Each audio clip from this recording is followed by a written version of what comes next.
For the satisfaction of Senator Robin Padilla,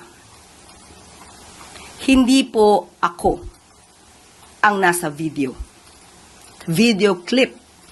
Dahil sa ating pagkakaalam, itong video na to ay lumabas na noon pa at ibang muka ang pinapakitang binabanggit na madam.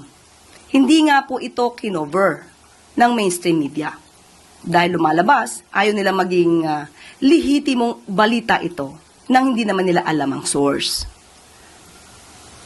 So, I deny that the person, o kung sino man sa dalawa doon, na it's I who was talking to a certain vlogger. Now, si Senator Robin ay nagpapanukala ng anti-troll farm bill. Maganda ang kanyang adhikain, maganda ang kanyang pinapanukalang batas, troll farm for fake news. Sana maging modelo din po si Senator Robin. Modelo na hindi magpapagamit o magpapabiktima sa troll farm na nagpapakalat ng fake news.